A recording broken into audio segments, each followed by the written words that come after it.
Hey yo, it's time to roar, get loud, let's ignite. Jeremy B in the house, we keeping it tight. Every weekday at 11, we ready to ride. Lions Talk Live, come and join the pride. Waking up early, it's that morning grind. Tune in to the show, leave the troubles behind. Jeremy B's the king, with the voice like thunder. Every word he spits, it's a lyrical wonder. Got the lions around, sharp and fierce. When we hear one pride, you can't help but feel your heart pierce. Talking all the topics, keep it real, keep it raw. With a lion's mentality, we're ready for the roar. One pride, it feels right. Jeremy B bringing the heat, morning light. Every weekday at 11, we taking flight. Lions Talk Alive, yeah, we ready to bite. One pride, hear us loud. Jeremy's in the zone, making us proud. This is a Huddle Sports Network broadcast. You can find us on Roku TV, Amazon Fire TV, Facebook, and of course YouTube. Get all your NFL news here first. Good afternoon, it is Lions Talk with Smoke and Jeremy B. I am here with your latest news and opinions. Johnny Morton fired yesterday afternoon, as we kind of figured he probably would be, because he got the Anthony Lynn treatment after week 9. In other news, we did sign another futures contract for another offensive lineman.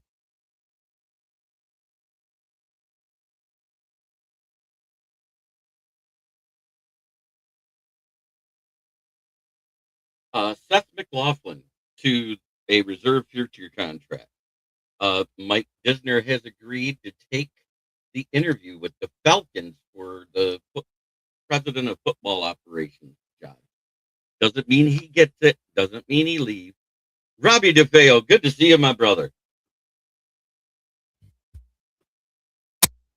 Getting the music queued up for you, brother, because I know how much you love that.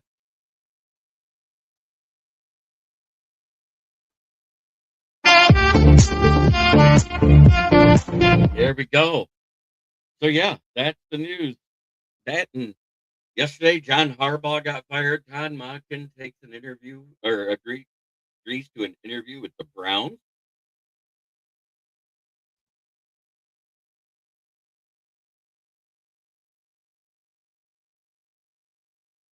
It's amazing. What's going on out there? 7 jobs are now available. 7 coaching hires. What's funny is 17's called John Harbaugh. Guess who one of them was? Just take a wild guess. They don't need a head coach.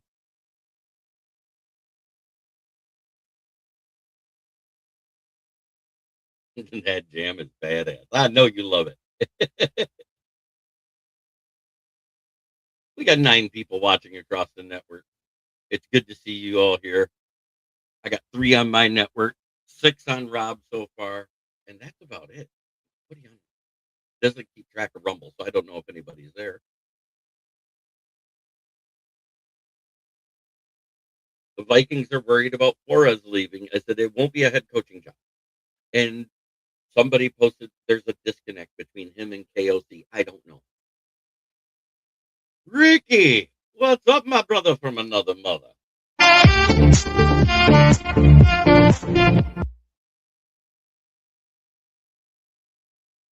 I do too. A guy that wins 70% of his games for a team as a coach over 17 years. Won what? 2 Super Bowls in that time? I don't know. Both of them were with Flacco.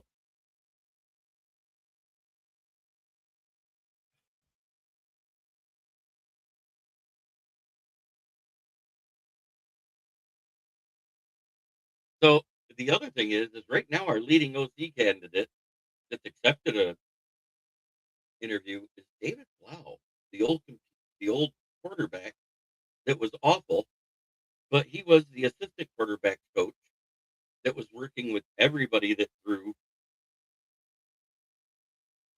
for the Commanders this year. Blau is known to have created at least a few plays in Ben Johnson Lions playbook, specifically the trick play in the against Dallas.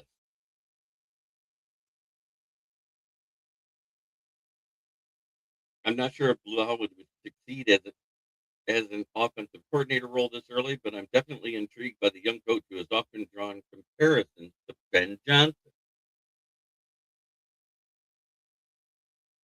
Right. Not for head coaches, but there's plenty of good coordinators that got fired. Raheem Morris would be a great defensive coordinator for someone that needs him.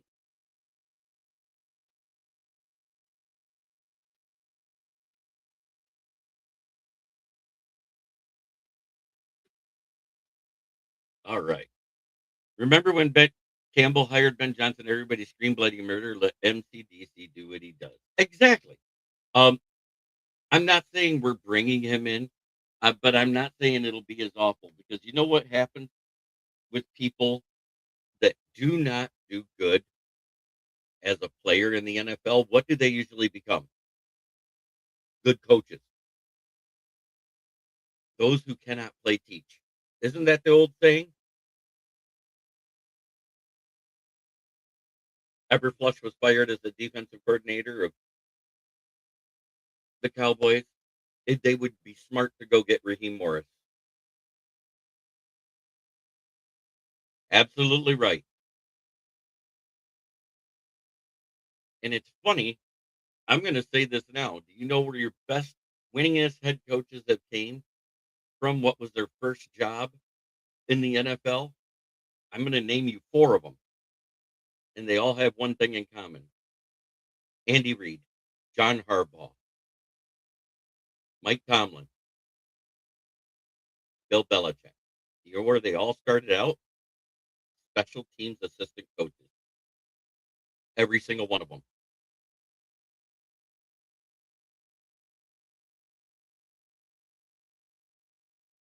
Kevin Stefanski would be a good OC.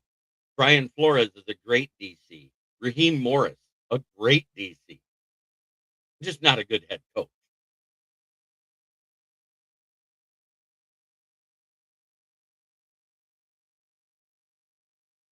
Wink Martindale, who's available, great DC. But you know what? We have a DC, and I don't think Shepard is as bad as everybody did. And I'm going to tell you why. We never exceeded 30 sacks in any season with the Lions since Dan Campbell's been here until this year. We had 49, good for fourth in the league. Let me bring that up again because I have it right here. We were fourth in the league. We had 13 interceptions as a defense, and only one by TA, two by Reed. I think Kirby Joseph had one. The rest of them was a plethora of guys you never heard of. I mean, Aiden Hudson had one.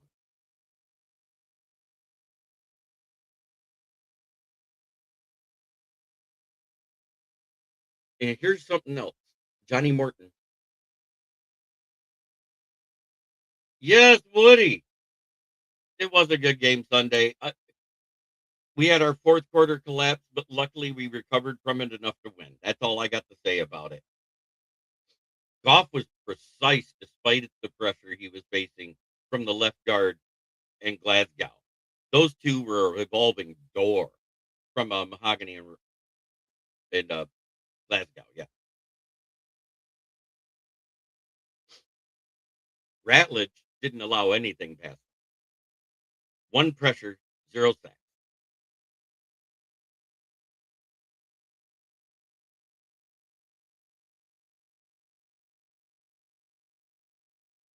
Howdy, broski. It was a good game. It came down to the wire.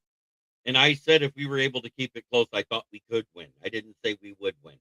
That was my exact word.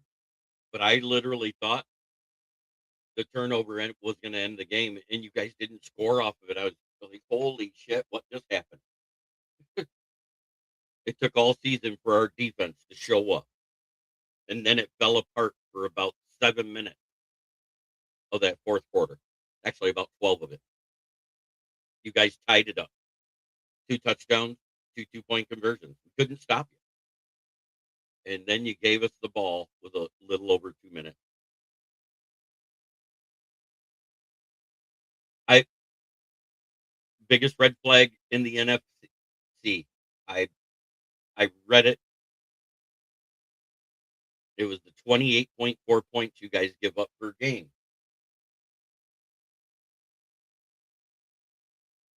And even though you were great at getting interceptions and not that great at fumbles, but great at interceptions, the turnover margin was fantastic.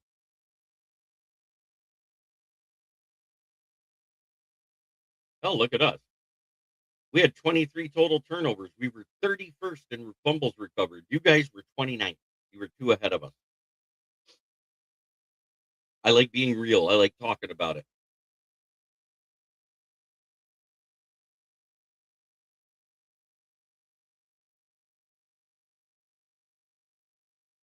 Yeah, I agree. I thought we were gonna blow it too.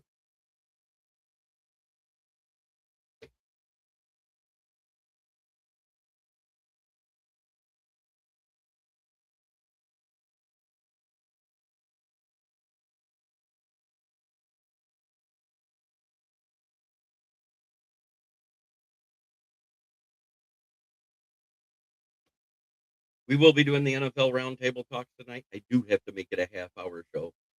Do you guys want another mock draft? That's all I gotta ask. That's because that's all the news we got. But David Blau, we did this with Ben Johnson, and everybody freaked out halfway through that 2022 season when Dan Campbell.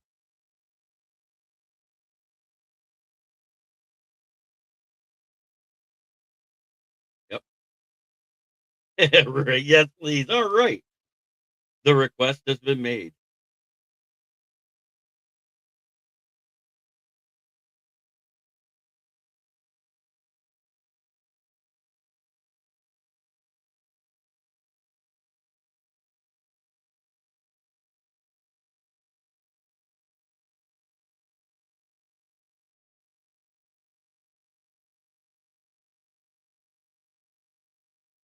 We're gonna go by ESPN's metrics today.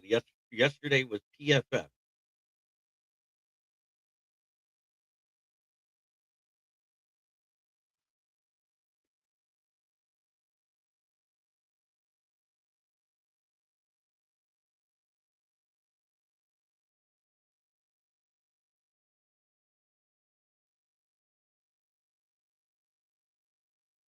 All right, and away we go. Pick 17th.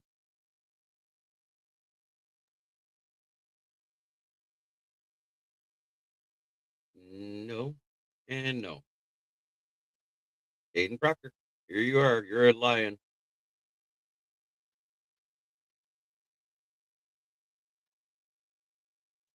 Gabe Jacobs already went. Don't like that. Trade.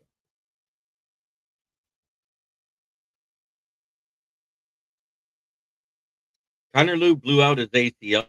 That's why I don't take him. Personally, I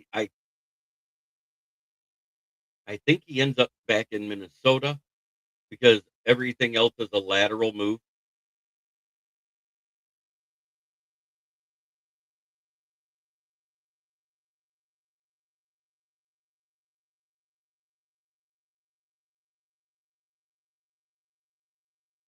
I know where I'm going. He's gonna be right about there. I'm gonna go center because I don't think he's gonna fall that far. He's gonna be either the second or best center available this draft. Parker Braswell, Jones, or Jake Slaughter. Go back to the top. See if my other favorite guy is here still. I think he left. Yep, he's gone.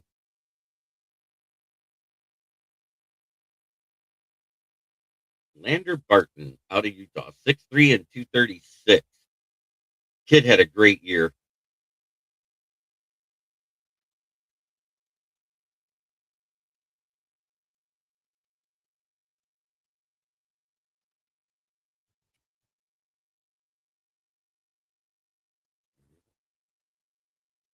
There we go.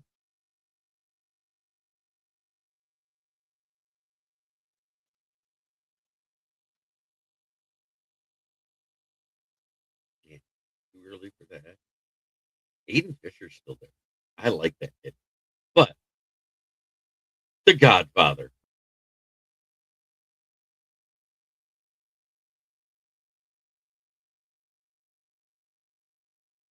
Oh, trust me, I don't take any word from Notre Dame.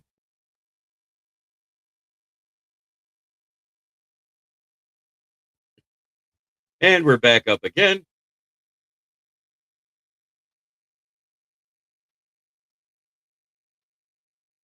Michael Raffy, let's see, it's 6 foot 195. Kobe Thomas, there we go. That's more my size. But let's see who's over here. Nope.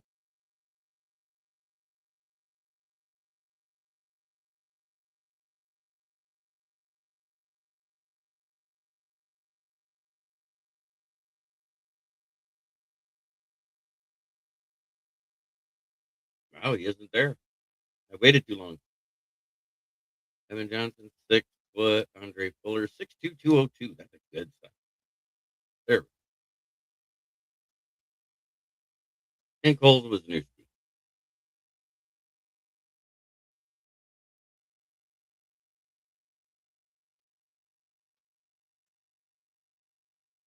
That was no trades. That was just straight up drafting with the 8 picks that we have, where they fall in the draft.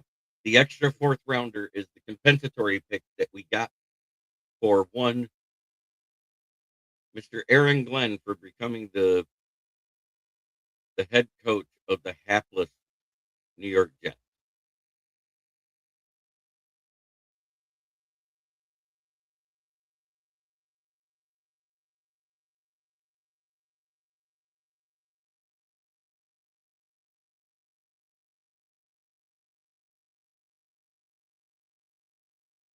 So, Steve, how are you feeling about Sunday? Are you worried facing the Bears?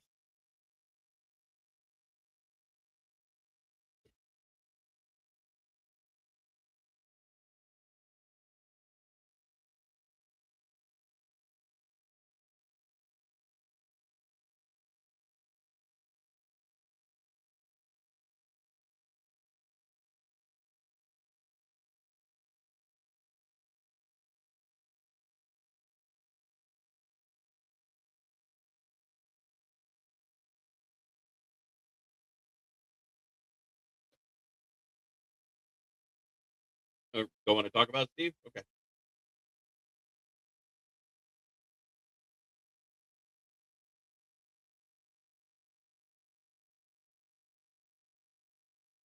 Well, that was the biggest news that I saw over the weekend. Sam Laporta's season-ending injury was a herniated disc. He had surgery to fix it. He is expected to be back by training camp. Not the beginning of the season, not the middle of the season, not the end of the year. He's going to be back by training camp. It is not an injury he'll retire from. I hope I'm still going live because comments just like halted.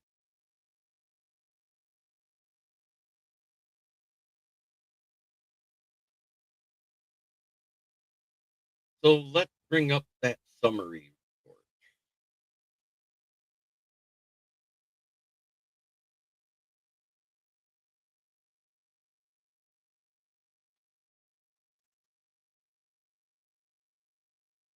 There it is. Oh no, that was yesterday. That isn't the.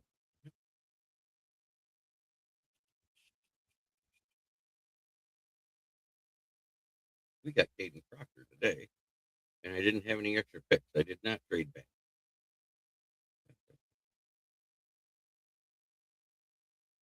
Oh, I know.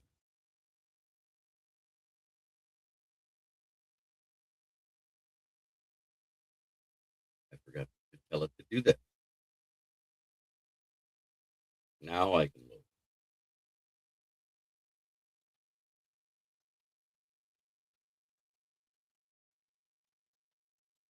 There it is.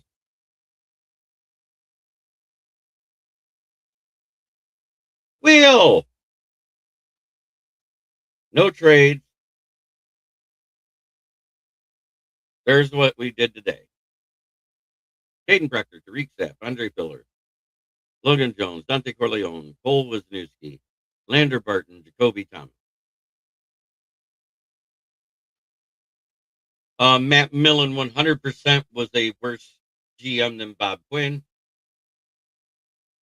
Quinn wasn't here long enough to be as bad as Millen. He only got to make one coaching fire and hire, whereas Matt Millen would only hire guys that had the same initial as his last name, M. We used to joke about it. It was the M&M Coaching Selection Committee.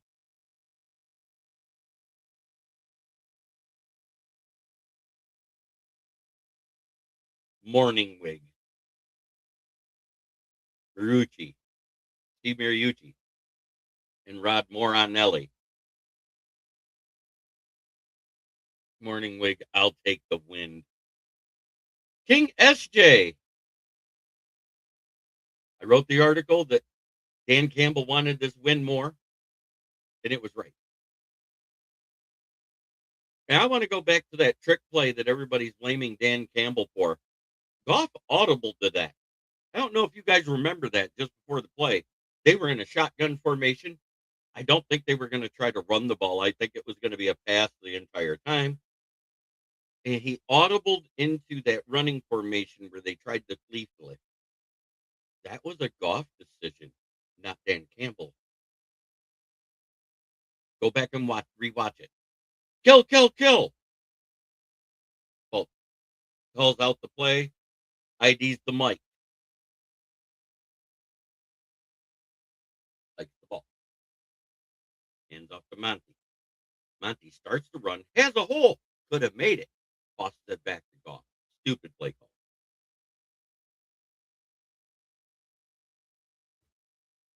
That was a Goff decision.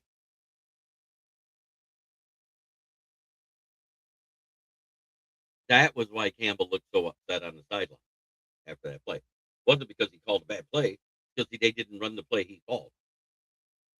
But that's what happens when you give your quarterback all the respect and the leeway in the league. Smoking Dad!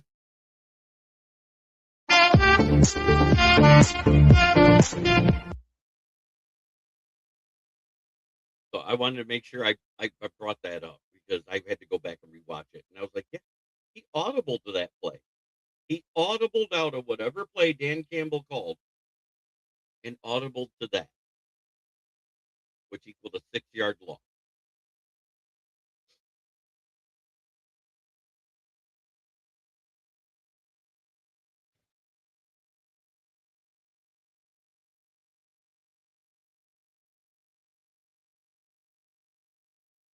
But we did our mock draft. I'll go over it again. Caden Proctor, Logan Jones, Lander Barton, Tariq Sapp, Dante Corleone, Jacoby Thomas, Andre Fuller, Cole Wisniewski. I got an edge, a D tackle, a linebacker, 2 safeties, and a corner. All of them 6'2" or bigger in the backfield. Dante Corleone is a short but stocky, muscular spring that, with the last name Corleone, his teammates call him the Godfather. Tariq Sapp, the last name speaks for itself. If you've watched football, you know you've seen a Sapp.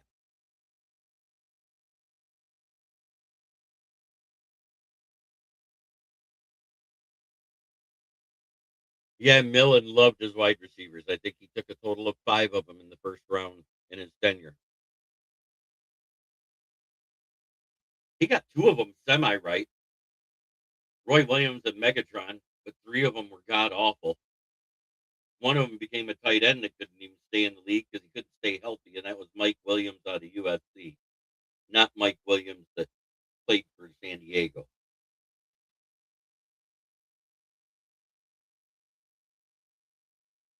Charles Rogers. Rest in heaven, my bud.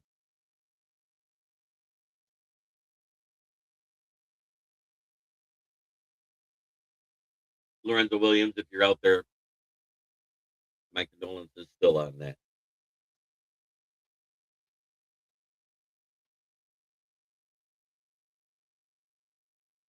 I think the worst thing that happened to Charles Rogers is being drafted by Detroit. He was too close to the same people that he always hung around. Campbell was a great blocking tight end that was just an okay player. He was also on our team on the 0-16 2008 this season.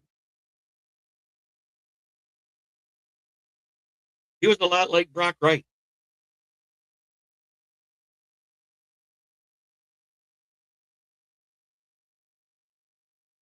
I'm not against the David Blau thing. And right now, it looks like he's the leader in the clubhouse, according to what I read. But John Harbaugh, definitely. Kevin Stefanski, definitely. Either one of them. Great offensive mind. I'll take either one. But if they decide that Blau is the guy, I'll accept it.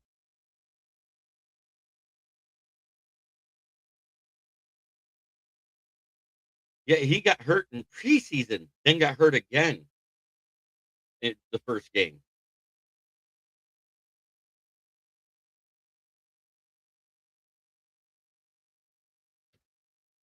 Then we drafted Joey Harrington because the next best QB on the roster was Charlie Batch, or that was the year Charlie Batch just left. We had to start him. That ruined that kid's career before it ever had a shot. He needed to develop a year or two, like most QBs need to do, that they don't do anymore, and it's sad.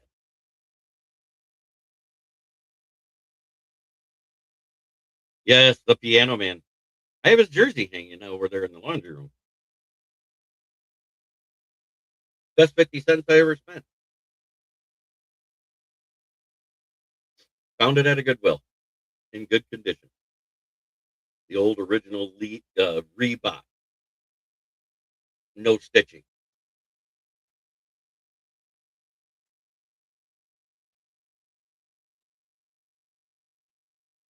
I think it was from the first year they added the black around the silver on the sleeves, and it said Black Lions in black right here above the numbers.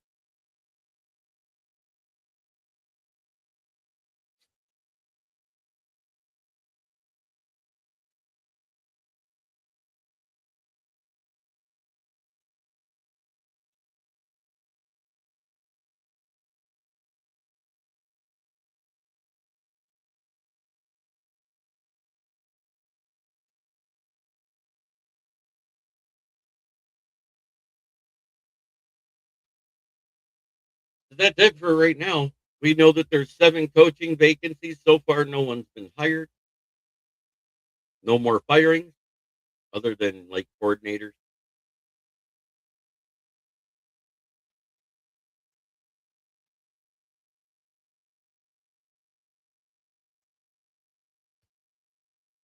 You know what I didn't do for Victory Tuesday?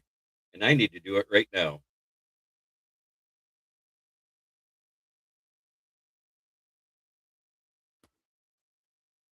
Forward down the field, a charging green that will not yield. When the blue and silver wave, stand and cheer the brave. Rock, rock, rock! No heart with this game. With honor you will keep your fame. Down the field and gain a Lions victory. Go Lions! My favorite Billy Joel song.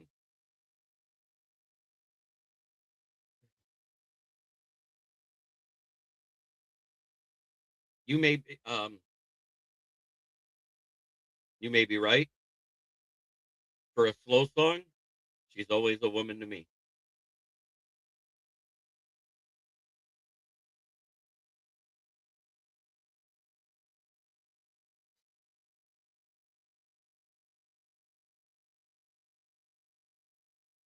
I have to get some of my old videos up.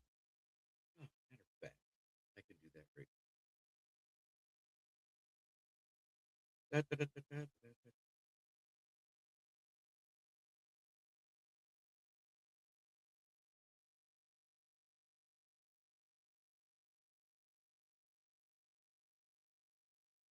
Wo ist it?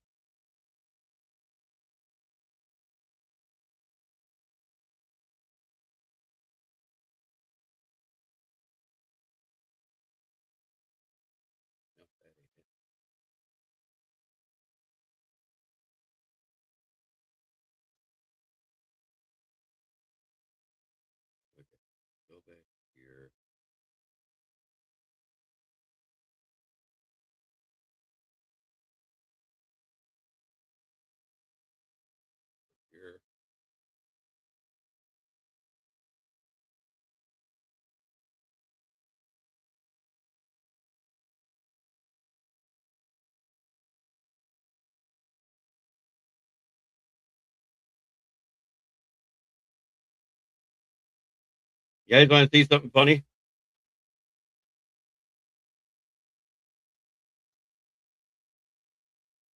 Megan Hacker. Yeah, we didn't start the fire as good, but those were my two favorite ones. 2010, there was this fat bastard that sang in this contest. There was 527 singers. No, maybe on YouTube side, there's 37 people watching. But this fat bastard,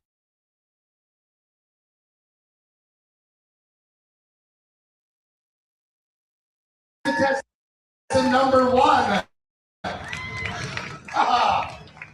Coming up on the stage, contestant number two, our judges. We're not going to give you a lot of time to judge these people. We're just going to give you instants. I think you already got your idea. You got 1 second. Done. Contestant number two, coming up on the stage right now, Jerry Ballrich. Jerry.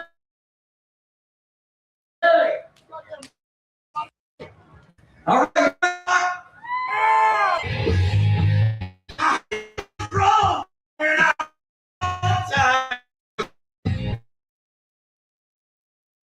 Fuel to build.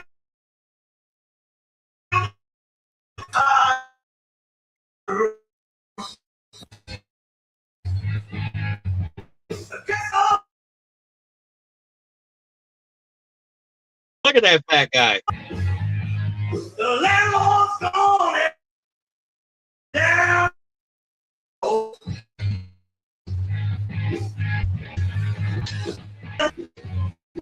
You know we'll always win.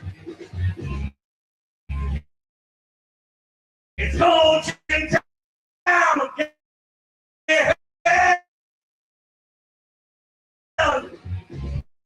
You know it's time.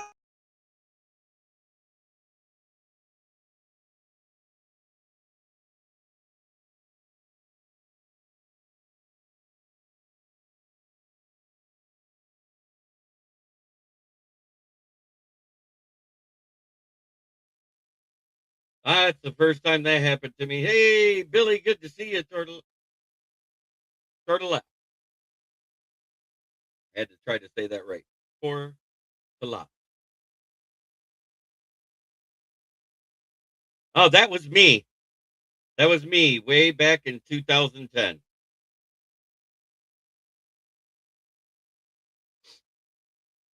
That was me at about 300 pounds on the stage in Big Bay City in front of 1,500 people for the 2010 Michigan Idol. Mid-Michigan Idol, let me get that right. 527 singers, and I was one of the top 5.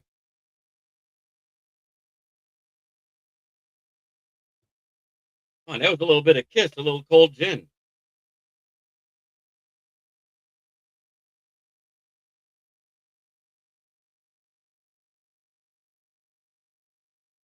Don't tell me you didn't recognize Kiss there, broski.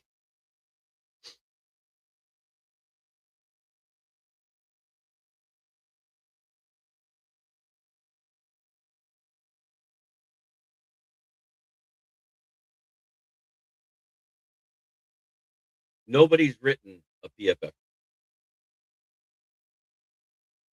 Oh, I saw them quite a few times. So yeah, they were my thing.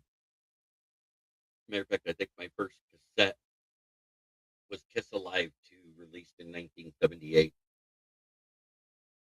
I know Kiss Alive 1 was released in 75. Also was the 4 solo album.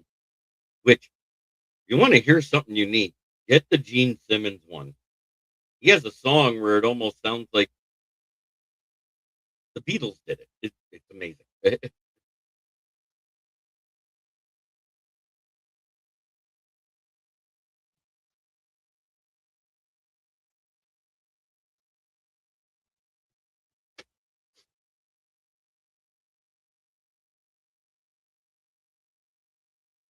No, thank you. Uh, He's a clipboard holder for Andy Reid. He doesn't call plays. I Wow. Alrighty then. I love some good Journey music. Sorry, of course I go. There isn't a city called South Detroit. There's an area of Detroit that's in the south, but there is no part of Detroit that's called South Detroit. So I think it's funny.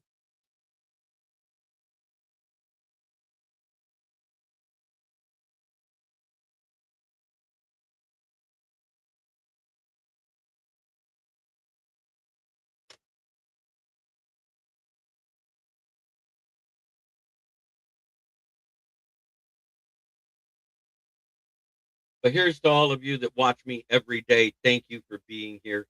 I appreciate it. This has been Lions Talk with Smoke and Jeremy B. I do have to go to work. So try every day to be a better person than you were the day before. That's the only way to make the world a better place. It starts right here. Much love to everybody in the chat. And I am out. Turn it up, it's that time again. Jeremy B. Lyons, he's your best friend. Every weekday, Evan, you know the vibe. He's shouting one ride with that rockin' tribe. Rolling up the scene, light up that fire. Jeremy's in the booth, taking us higher. With a grin and a laugh, he's got the crowd in a blaze. Smoking out the haters in a rock star haze. The stories that inspire and riffs that will ignite. When one pride echoes, everything feels right. Jeremy B. live every day at 11. Yelling one B right like we're in rock heaven. This is a Huddle Sports Network broadcast. You can find us on Roku TV, Amazon Fire TV, Facebook, and of course YouTube. Get all your NFL news here first.